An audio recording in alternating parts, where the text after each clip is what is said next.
when my dad went through a problem with the CFPB when they came in and claimed that he was to a judge in Florida, got an ex parte order from a judge to go in and seize everything. And they came into Oh, his yeah. office with SWAT, like rifles drawn, get on the ground. And they basically convinced this judge that my dad and everyone was like a flight risk and they were all going to leave the country. And they had defrauded Yeah, tell thousands you of people.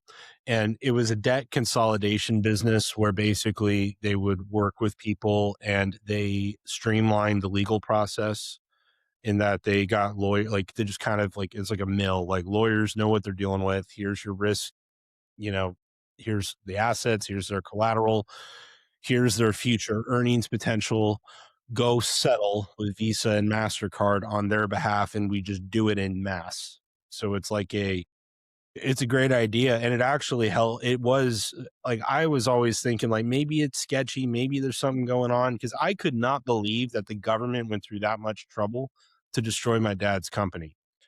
And it wasn't just his; he was partnered with several people, but he ran it. And well, they went after it. Didn't they seize, like, they all your guys' froze bank all our accounts? bank accounts, including my little brother's. Like Yeah. I got a call and told, like, I got all my money out. I was living in Nebraska, so they didn't track me down at the time. I was still in college, and we lived off of all my money I'd saved up from working summer, and I had a job during college too. So, and we lived off of that $20,000, I think it was, for a couple months. And me and my dad were just going out doing like handyman work, trying to make the bills. And while he's in the middle of this lawsuit with the government, and they have, it's a civic court, meaning it's not criminal. There were no criminal charges. It was all civil, but the government was the prosecutor.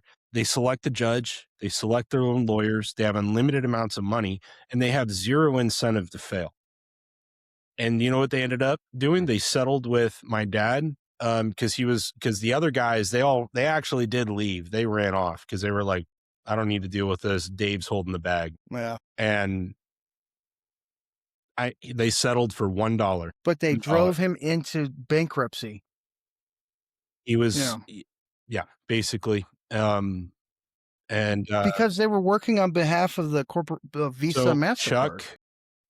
Chuck Schumer got 5 AGs, attorney generals from Democrat states, several in South and North Carolina, to open up lawsuits. This is all like in the public record that they knew, like it was him that did this. And because a part of their projections on their internals were that they were going to cut 10 to 20% of Visa and Mastercard's revenue with that model. Hmm. So we were talking about patents. There's many ways to kill things off that become threats. So that's unacceptable for the credit card companies to have that. So they call in their pit bulls in the government, and they just send their agents in, and they all lie. No one gets in trouble. No one gets arrested. Lives are destroyed. They'll come in, point a gun to your head, and they didn't Yeah, they'll arrest bring anybody. Nobody went to prison. It was no criminal. There was no criminal, and they send SWAT in with guns and start pulling people. It was pure terrorism. They just were trying to scare everybody. I say this out loud, and it sounds crazy. It's like, No, yeah. but I can't. I have no idea. I wonder how many times this happens to people, and no one knows about it. Bet Maybe you we it's a should have lot. people put that in the comment below.